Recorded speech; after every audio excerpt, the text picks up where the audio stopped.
And Kevin will be here. All right. All right. Okay, I'd like to call the September 30th, 2025 meeting of the Oswego Industrial Development Agency to order. Kevin, can you give us a roll call of the guests and staff that are here? Sure, Nick. I'm Kevin LaMontagne. I'm the Chief Financial Officer of the agency. Today's meeting, I'm filling in also for our CEO, Austin Wheelock, who is excused. Mr. Wheelock's at a conference today and tomorrow regarding the next nuclear power plant in New York State, organized by the governor, which is being held in Syracuse, New York. So he's out of pocket today and tomorrow. Also for staff, we have Nate Emmons on staff operations, Oswego County. Our general counsel is on his way, but not in attendance yet. Okay, today, Nick, we do have one guest planning to attend for project on the agenda application. It's Oswego's PPD LLC. Robert? Yeah, he'll be virtually. Okay. And Tim, can you do a roll call vote of the? Want me to do it? That's perfect timing. Sorry about that. Should have eaten before I got here. All right. Nick Nally. Present. Mary Ellen Chesbrough. Present. Mark Crashel. Here. Tim Stahl. I'm here. Pat Carroll. Present. Chris Peter Clark. Present. And Gary Standard. Good forum, sir. Okay, thank you. Item number one on the agenda, the minutes from the August 26th meeting. Everybody got a chance to review them? Any questions, concerns about their accuracy? I'll make a motion to approve. Tricia, second. So, Pat, all those in favor? Aye. Any opposed? Motion carries.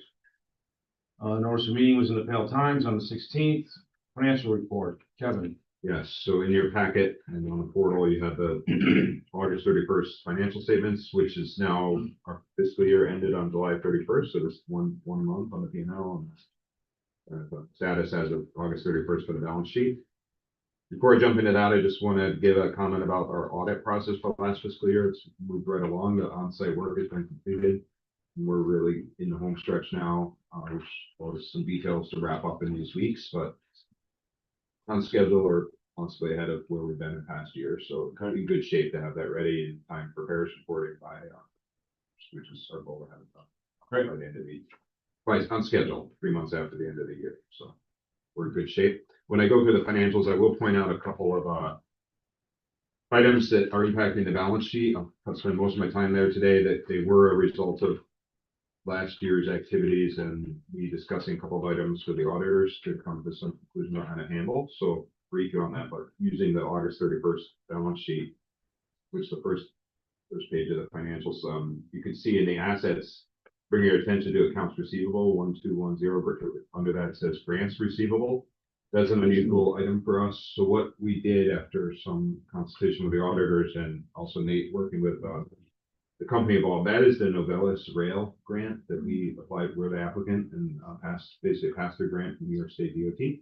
So there, as of July 31st, that was the amount Novelis had actually spent that was intended to be reimbursed by the state. So we booked it as both a receivable from New York State and a payable to Novelis. So we get the liability, so the same thing. So it doesn't affect too much, but it is an item that'll be in the audited statements when it's time to review. And I'll just say, Kevin Caracoli, our general counsel, just joined the meeting. Thanks, Kevin. Sorry I'm late. That's okay. A couple other things on that first page, you see under Scruple LMTOCIP expansion, that line I will now include a couple of categories. There will probably be others as time goes on here with our project. There, you see the land, the value of the land was what has been on the balance sheet since we purchased it, 1,109,000. But there's 142,000 of construction in progress. There's no shovels in the ground yet. That's the final design process with CNS engineers. Basically, with this type of project, you need to put, at some point, you need to put a line in the sand of saying everything after that will be capitalized. Everything before that was sort of exploratory costs. So in this case, what we've decided to do in cooperation with the auditors is start with that final design. So the final design will be booked to the balance sheet. Obviously, all construction, any other engineering, and all other costs basically now will be capitalized as an asset and then depreciated, appropriately or written off as we sell parcels. So kind of normal routine for this type of development.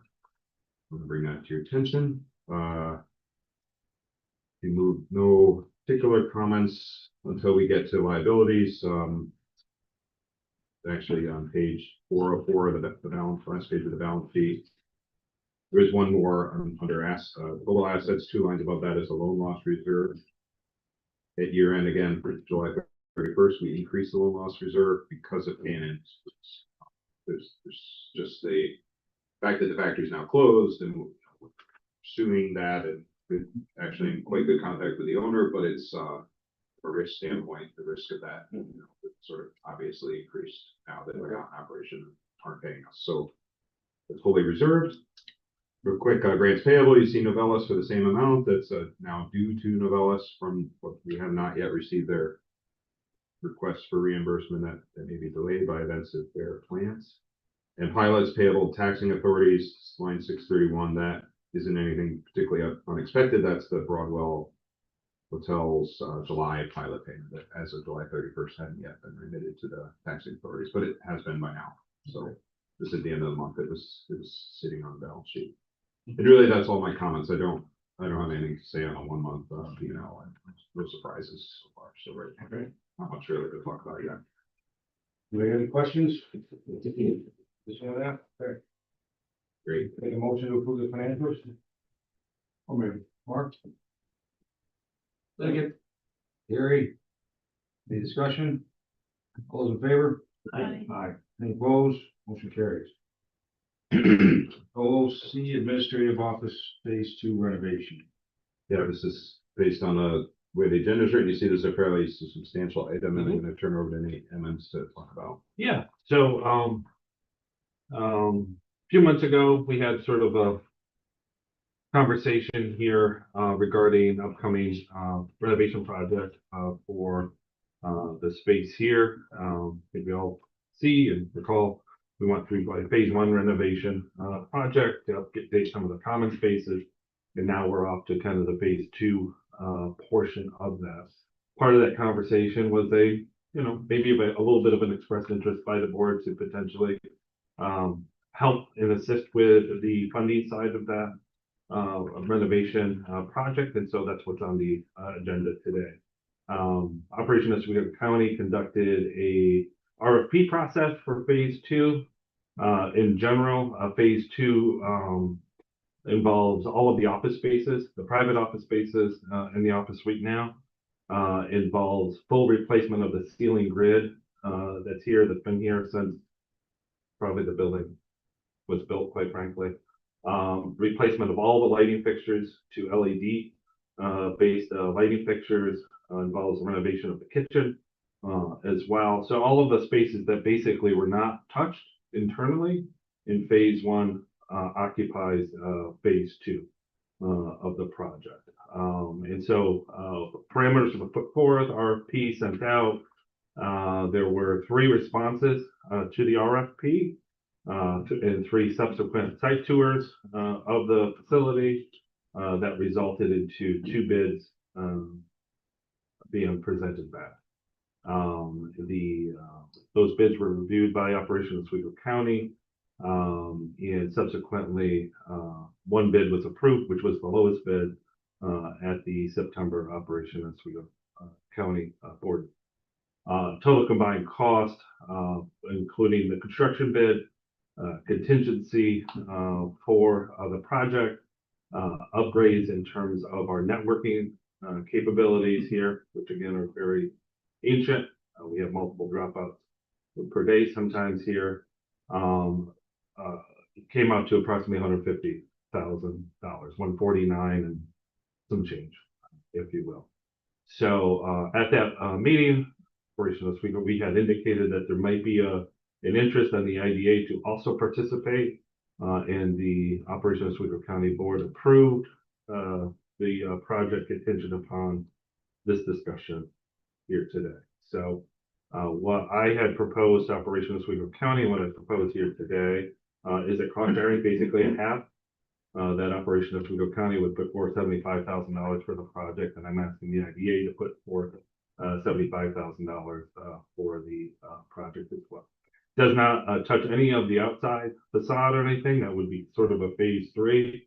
I think it's prudent not to touch the outside at this point as operation of Oswego County. I think most of you know is going through a rebrand and reformulation process. So once that's completed, I think that will also help us understand beyond some of the basic work that happens outside, what's the more detailed work that also needs to help in outside signage and those sorts of.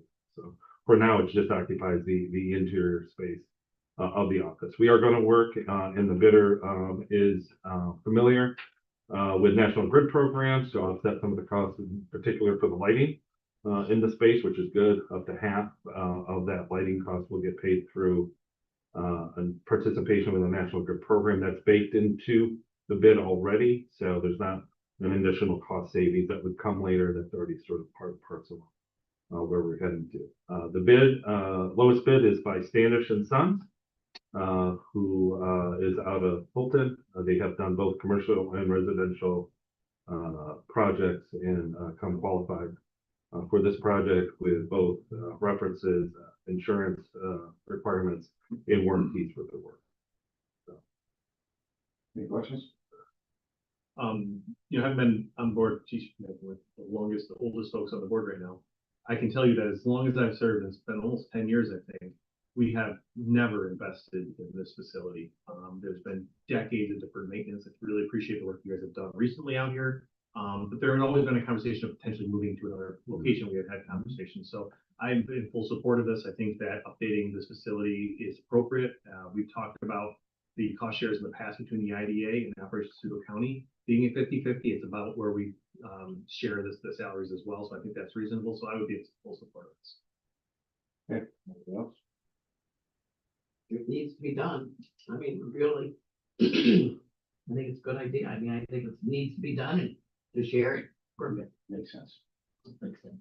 I'll make a motion to approve the $75,000 cost share Tricia. for the renovation. One Second. second. No. All those in favor? Aye. Any opposed? Motion carries. Thank you. Confidential evaluation of board performance. Right. Status update. This is really what it is. It's a status update. So there were a number of different statutory things that we've asked you to complete or respond to. The confidential evaluation board performance plus fiduciary responsibility statement and signing off on and received a copy of the confidence and interest statement. So we're in pretty good shape on that. I think any members that still owe things have been spoken to as they entered the building today. But if you owe anything, you got the word from our double secret agents up front, please do that even while you're here today. Would be appreciated. Sure. Just to get it done. Yeah, time. If you have any questions, feel free to ask or after the meeting.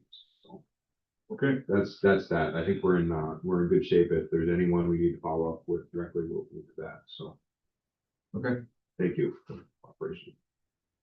Item number 6, AUB of CNY LLC, Travery Manufacturing. Yes, and we capitalized the A this time. So AUB of CNY and Travery Manufacturing, we presented at the last meeting with an initial resolution. This is a startup manufacturing operation to manufacture engineered wood trusses in the city of Oswego at the former Wiltsey's former operation up there on other Seneca Street. This is doesn't say a startup manufacturer, but with a budget, as you have the cost benefit in your packet, a budget of nearly $10 million, $9,424,000. So it's not a small project. As such, the company has come to the IDA looking for possibility of our support with pilot, etc. The cost benefit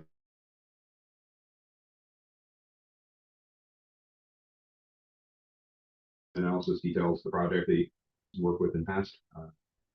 So in addition to the suite of IDA benefits, the company has requested us to consider financing, and I'm proposing to the board that we make a $200,000 loan from a HUD EDF loan fund. It would be secured by the second mortgage and second UCC lien, basically on the business assets, as well as a personal guarantee from Adam Avery and his ownership partner in this, and someone who will be there managing the facility is Chris Trapasso. So they would both personally guarantee the loan. To me, this is a very suitable use of those funds to support this startup manufacturer. The application of the IDA, in addition to the loan, includes a pilot sales tax exemption and mortgage recording tax exemption. You can see the amounts on the cost benefit analysis. It's what we propose is a standard manufacturing UTEP pilot for 20 years, the standard schedule of abatements on any increase in assessment.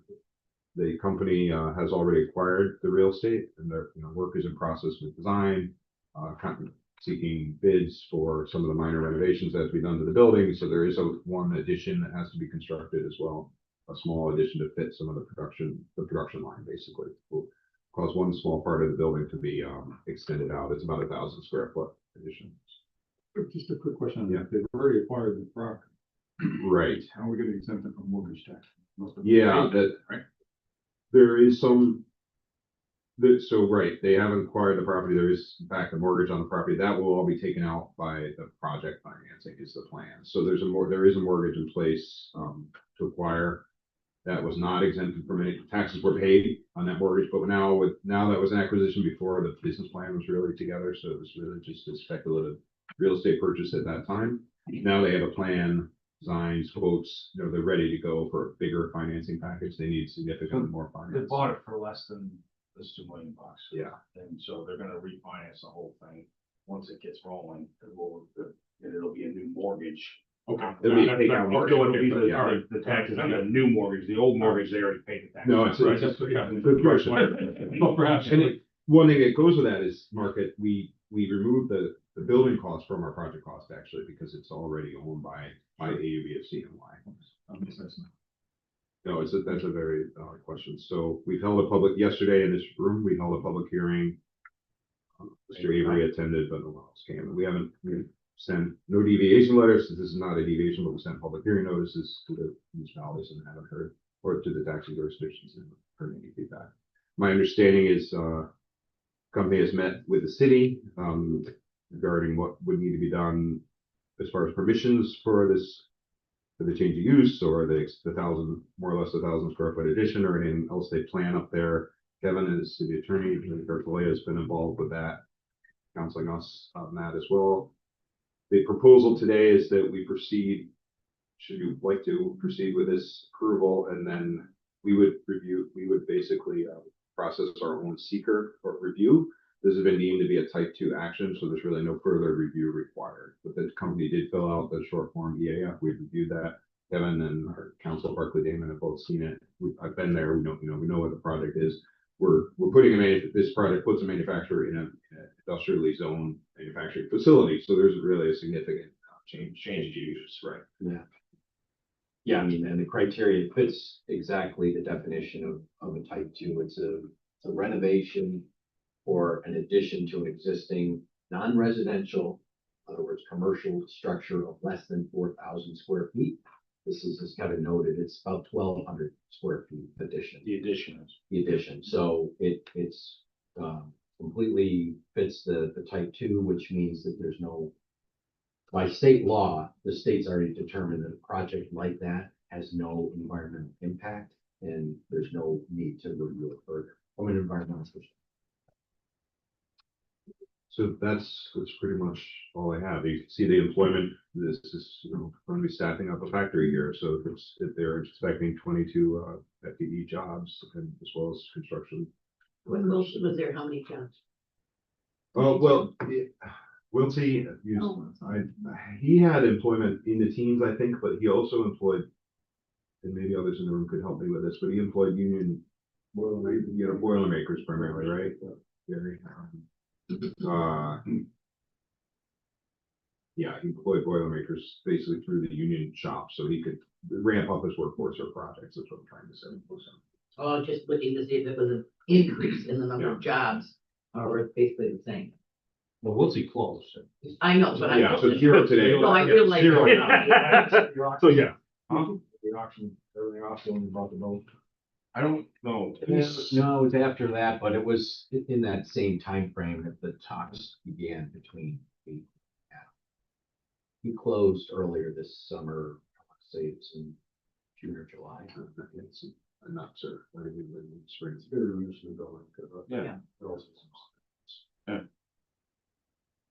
this will be a high tech, high precision, computer control line. So to make trusses that engineers will specify. Any other questions? Points for discussion? You can see on the agenda that we have a full suite of approving resolutions, plus the loan request for $200,000 to do today. If you're interested in going that direction. Any discussion on the financing? Is there a motion on the loan request? I'll move it. Mark? Any other comments? All those in favor? Aye. Opposed? Motion carries. Use of resolution. Motion to approve. Trish, No second. no, discussion. All those in favor? Aye. Any opposed? Motion carries. Pilot resolution. Mark? Second. Pat, any discussion? All in favor? Aye. Any opposed? Motion carries. Final approving resolution. I'll move it. Carried. A second. Tricia. All those in favor? Aye. Any opposed? Motion carries. Thank you. 7 West Bridge Street. Right, so 7 West Bridge Street LLC is an entity that intends to acquire the building where the Children's Museum of Oswego sits today. We had at the last meeting, Ed Alberts came and presented the project, talked about his request for the pilot and other things and his plans for the building. So I'm not going to rehash that. Some of that was discussed in executive session at the last meeting. If whoever would like, we could take that back up in executive session, but there is a need for some significant capital improvements in that building to both sustain its kind of habitability by its various residential and commercial tenants, but also just to maintain the structure from getting in significantly worse condition over a short period of time now. So there's a proposal. So Ed is, the company is working with Pathfinder Bank and also the Children's Museum, which is the current owner. For example, with this Attorney General to give permission to sell the building as a not-for-profit, they need permission to sell. So all of that is in the works. The company has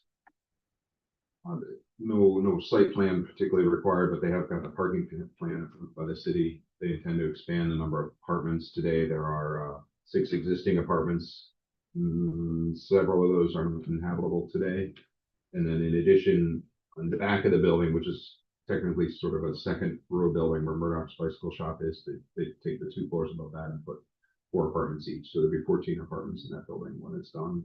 Murdoch's would presumably stay, or that space would stay as available commercial tenants. Murdoch's would stay, and the Children's Museum of Oswego would stay where it is. And there's the first 2 floors of the Bridge Street basic building. That's the plan right now. There's a now closed diner space also on the Bridge Street side that could be some type of uncertain what exactly that will be used for, either for another commercial tenant or some commercial use, or potentially for the Children's Museum, but undetermined at this point in time. The diner space there at the end on the Water Street end. So there'll be some jobs sort of retain some jobs, as a show here, 3 full-time and 6 part-time, which is basically, it's all the tenant employment that we retain. The commercial tenants. So we have here a pretty standard mixed-use downtown building project that we've handled quite a few. Meets the criteria of being a project? Yeah, It does. yeah, for sure. We also held a public hearing on this yesterday in this room, and no one attended other than the owner. Okay. And no collateral on this one though, okay? No, there's no lending. We're not involved in loaning this one, this so one. no Where are they collateral. getting their funding? It's a bit of basically Pathfinder Bank is backing it. Yeah, there's some intricacies to that because there are lenders involved in that building already. So there's a plan to resolve all that and make sure that there's a loan to the new owner. That's about all. We talked about it last fall. Yeah. It's a kind of a complex deal. There's a private individual that has some debt on the has a mortgage, holds a mortgage at the bank, and CMU or Children's Museum of Oswego is the borrower in all cases. So there's sort of there's a plan with the bank as I recall. involved for sure. The bank is anxious to get these loans on the right side of the balance sheet. Okay, so we're not coming up with any money. No money, no funding, only these benefits. That I should talk about the pilot. We did talk about this at the last meeting, but the request is for a 25-year deviation. The pilot would be structured to reflect full tax exemption for the space used by the 501(c)(3) for the Children's Museum of Oswego, and then there are some increases planned over those 25 years. If the Children's Museum of Oswego were to vacate the premise, the pilot payment would increase by $10,000 a year. So it worked out with the company. So Okay. it's a fixed payment pilot. It's represents, it's 25 years, but it's an abatement. It's loosely based on an abatement schedule, much like the manufacturing exemption. So it starts at a higher abatement. The abatement declines over those 25 years. The 25 years matches the lease agreements that are in place with the Children's Museum of Oswego. So they have with extensions, they have a 25-year lease if you include the extensions, 5 years plus 4 or 5 year extension periods. Questions? I just have one last comment that the Children's Museum of Oswego is a valuable asset for the city and for the county, and this will ensure that they have a home for a long time to come. Without this, I'm not 100% certain that's the case. The scale of the work that needs to be done on that building, nothing about the Children's Museum at all. Just the building itself is old and needs attention. And it needs to be financially viable, and this plan should do that. Okay. Yeah. So when we get some of the details, so you asked about it being eligible to retail project in a highly distressed census tract. That section of the city of Oswego is the north census tract there, and also a type 2 action, so no further review required. Environment. Yeah, parking plan, not part of the secret process, but has been approved by the city. For the apartment, primarily for the apartments, the additional apartments. Where are they parking across the street? Yeah, well, It's Clash of Better. Kevin knows better than me. Let's make a motion on the inducement resolution if there's any discussion. Discuss it. I'll make a motion. No. Second. Pat, nobody got any questions or comments? I think it's important thing for each spot, city, county, to really can help. They've Keep it proven, calm down. They've Yeah. they've proven that people really love it and the people come and see it. I think it's already a proven entity. Oh, yeah. It's good for us. You could see the crowds on a Saturday morning times, different times. Yeah. This was also part of the city's DRI, one of the signature properties for the downtown revitalization initiative, $10 million in the state gave. And city leveraged that 10 into another $90 million. So it's certainly supported by the mayor. I have, Robert. I did speak to Mayor Corvino. I wouldn't have admitted it now. Wasn't paying attention. That's good to know. All those in favor of the inducement resolution? Aye. Any opposed? Motion carries. Get a motion on the pilot resolution, Make a motion. for sure. Second. Pat. Discussion, all those in favor? Aye. Any opposed? Motion carries. Final approving resolution. I'll move it. Gary and Mark. All those in favor? Aye. Any opposed? Motion carries. Item number 8. This week with 2PV LLC. We got a guest coming for this too? Yes, Robert, can you hear us? Yes, I can. Thank you all for allowing me to join virtual. It's a pleasure to meet you.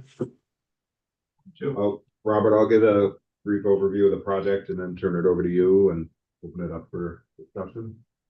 So Oswego 2BV is a solar development in the town of Oswego, which we had reviewed and passed an initial resolution for this project back in June.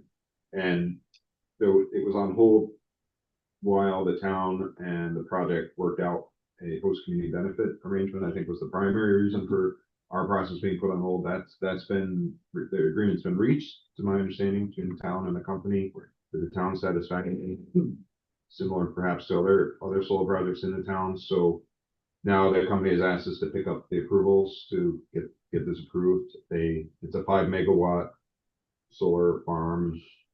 The address, as you see there in the cost benefit analysis, State Route 104. It's on the north side of State Route 104, just west of County Route 89 or Cemetery Road. So, yes. This is the one on the top of Perry Hill.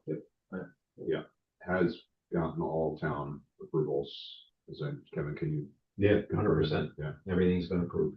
Robert and I held a public hearing this morning at the town of Oswego offices, and there were no attendees. We've notified the taxing jurisdictions a couple of times now because of being held, or being, put on hold, and no particular feedback, no feedback at all from, as far as our benefits go. So they've applied under our most up-to-date solar policy at $7,000 per megawatt, and the other descriptions of the policy, such as discussing a host community benefit, the decommissioning plan, etc.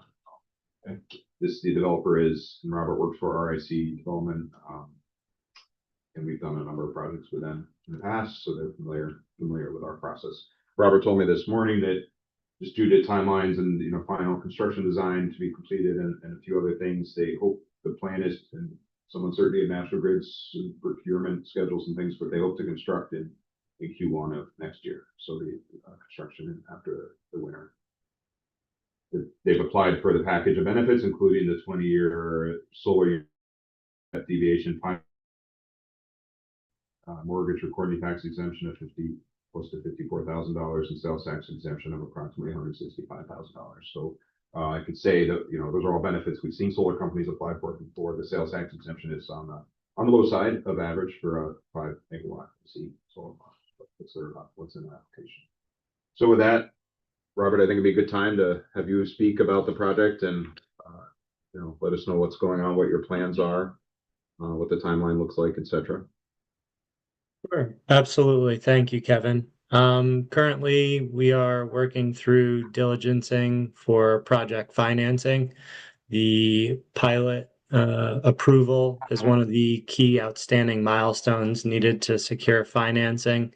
Once we have this secured, we can relay that to the financing team and hopefully move forward with IFC level design and obtaining building permit drawings and getting construction kicked off, as mentioned, early Q1.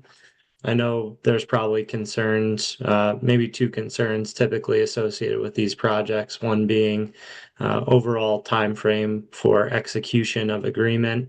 I had mentioned this earlier this morning, right? We typically will execute these agreements just before construction.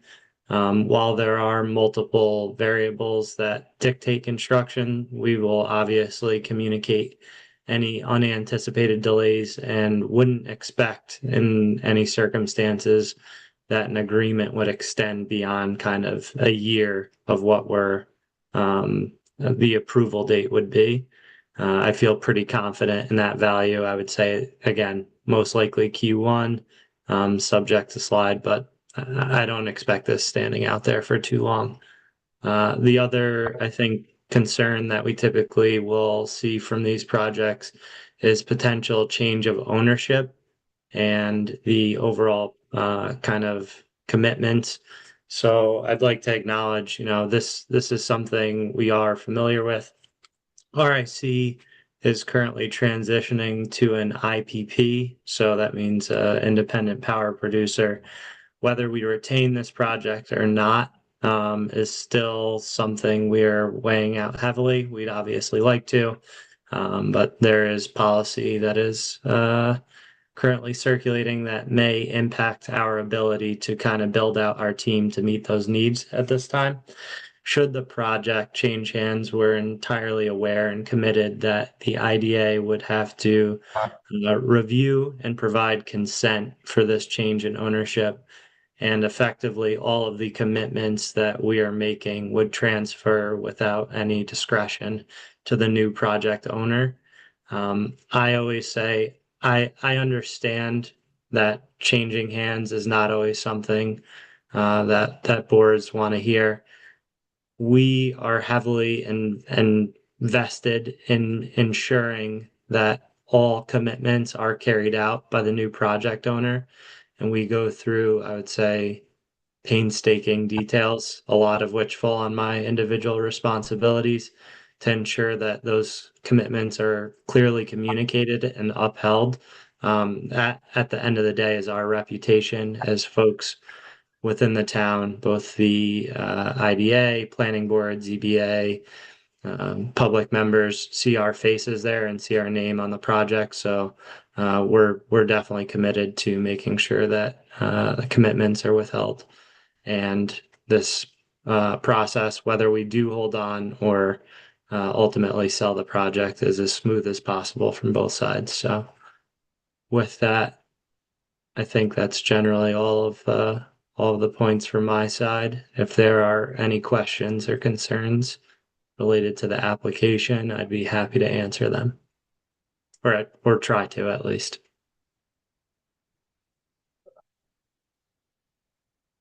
Where is the project in relation to the road? Are you gonna have screening or anything as far as that goes, or is it right there on the road? Yes, we do have screening as part of the approved plan. I believe that was submitted with the application. If not, I could try and make sure that that is submitted for your reference. Yeah, I The can, town had to approve it, Robert, sure. this Kevin Caracoli, I don't know that, maybe we've virtually met before, but as the attorney for the town of Oswego and was intimately involved in the citing of this, I will say that of the many applications that I've reviewed for solar projects and companies, the application submitted by RIC was one of the best, if not the best. I mean, it was very full, filled with all kinds of information, almost overwhelming, but it was very helpful. This project was not without some controversy in town. I think the first meeting, there were 50+ people, mostly neighbors and residents, primarily on the back side of the project, on Jermar Drive off of 89 and some of those areas. Biggest concern was the visual impact, and the company's been very responsive to providing screening, particularly on that backside. On the front side, the way the topography is off of 104, you don't even notice it's there. It's up and back, and the way that the hill slopes, you won't see it from 104. Okay. You'll see it coming in from the west, coming east. You'll see solar arrays, and then again, the neighbors behind the project will see some of it. But the company, again, has been very responsive, submitted a very detailed landscape screening buffering plan. And, the town will certainly hold them to it, but the representatives from Rick Energy have been nothing but responsive. So I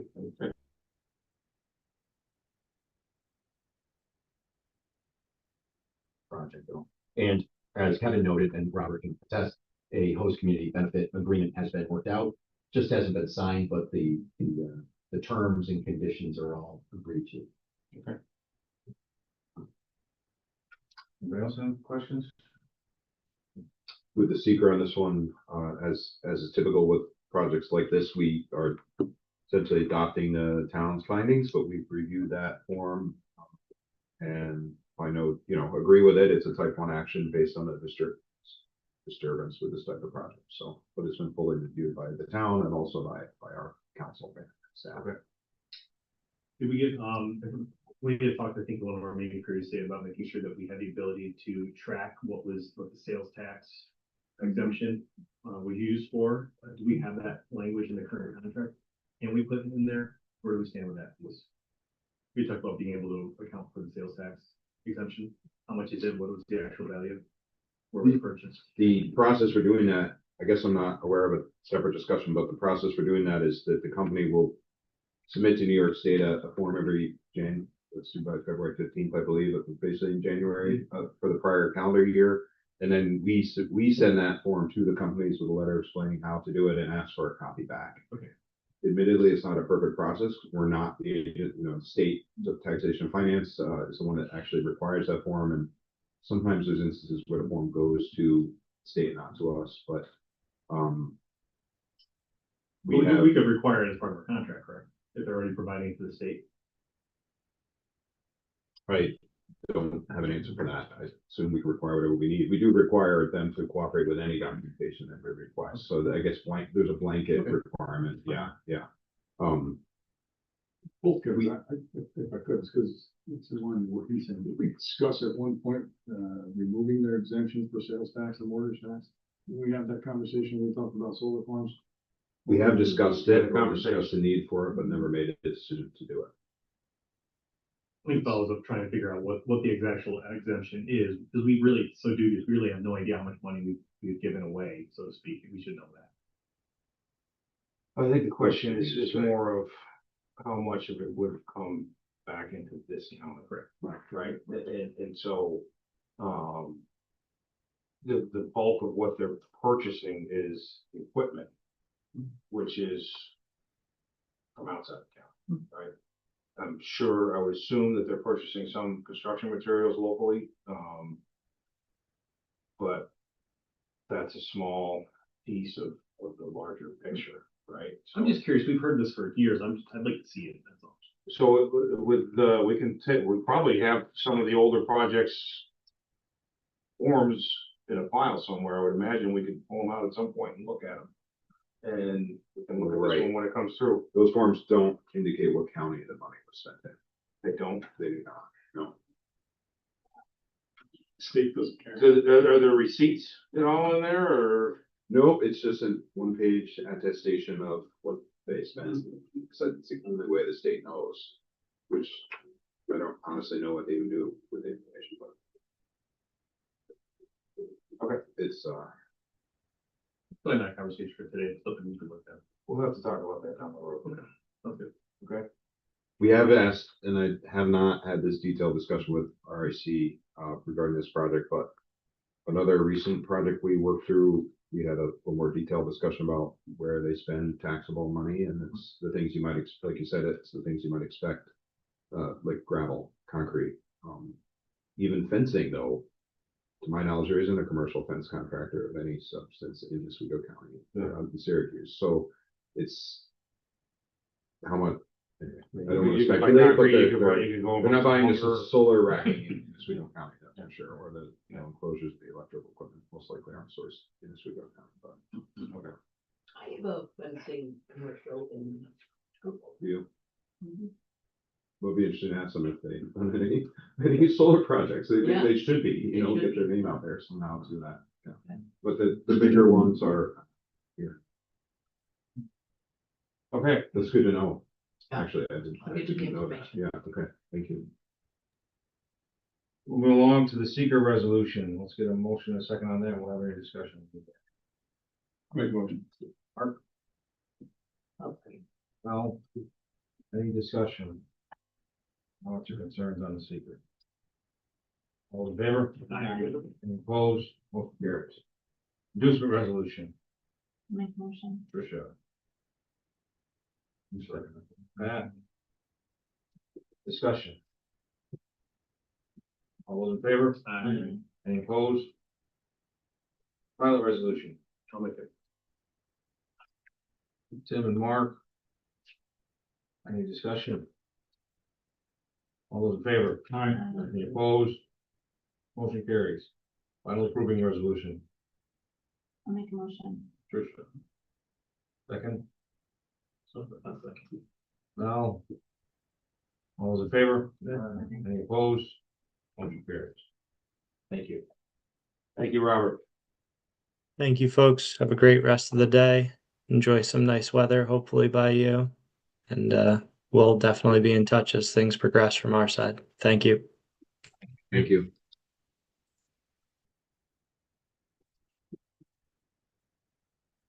Okay. We have another, number 9 on the agenda is another solar project. This is a very different case. So ASD Baldwin NY Solar LLC. It's a 5 megawatt project in the town of Albany. We approved it for benefits on October 23rd, 2024. We're working, Kevin and Barclay Damon team are working with the company to get this closed, and they've had, during that due diligence process for the closing and some other things, it was determined that, basically what we'd like to, what's been recommended by council is that we add the real estate holding company, so they've acquired the property, or at least intend to if they haven't already, and add the real estate holding company in addition to the operating company is ASD Baldwin NY Solar. add the real estate holding company to our approvals, which is why it's on the agenda, it's stated, like an amended, final approving resolution. By adding in the real estate holding company, it's something we've been doing very consistently over the last 5 or 6 years, not just for solar projects, but even like AUB of CNY, the other project we approved today had both the real estate holding company and the operating company named. And why they're named on the agenda like that is they will both end up in our agreements. So it gives us, this isn't debt and we're not out collecting a debt, but if there was anything we needed to pursue legally, say under the agreements, it gives us another party to and other assets to go out and work with if there was ever some type of contractual legal court dispute. It's basically another way to hold people accountable for their obligations under the agreement. So in this case, we're asking, or we would like to approve a revised final resolution, approving resolution that would include this real estate holding company. Kevin, did you have anything to add with that?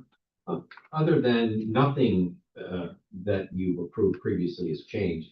I Right. terms, the pilot structure, everything remains the same as previously, as Kevin mentioned. It's just the way it was described to us with the company for tax equity financing, they like to separate their companies and create separate holding companies for these projects. This is part of a much larger portfolio of projects that they're going out and likely getting financing for. So they presented it to us as a separate holding company. I talked to Amanda and the team at Barclay Dane, and we both agreed and thought that it was best to bring it before this board to get your consent. So that's why its style is an amended and restated resolution, not something brand new. It's just conforming to what the proposal is for creating this additional holding company. And it's different than consent for ownership transfer, which we It approved is. many times for Correct. solar projects. Yeah, this is not a new company coming in. It's the same company, but they've created a holding company for Both financing companies are structure. still on the Correct. contract. Yes, and they will both, now the holding company and the operating company will be included in the pilot agreement as well as the lease agreement. So we just thought it was best to bring it before the board. They were planning, the company really wanted to close by the end of the month. And we said, that's fine. We have a meeting today. We can have everything teed up. We are reasonably comfortable and confident that the board would approve this structure. As it turned out, they had a couple of other delays, so we're going to be closing in October, is the latest I heard just this morning from the attorney for the company. So this is a timely action. Both myself and Amanda Fitzgerald of Barclay Dane recommend approval of this amended and restated resolution. Any questions? I'll make a motion. I'll second. All right. All those in favor? Aye. Any opposed? Motion carries. Looks like we need to go into executive session for a couple items. Kevin, can you tell us why? Please. So this would be to discuss the financial history of a particular personal corporation and also to discuss pending or threatened litigation. In this case, it's pending litigation, but further update related to that. All consistent with Public Officers Law, Section 105. I'll make a motion. Thank you. Mark, all those in favor? Aye.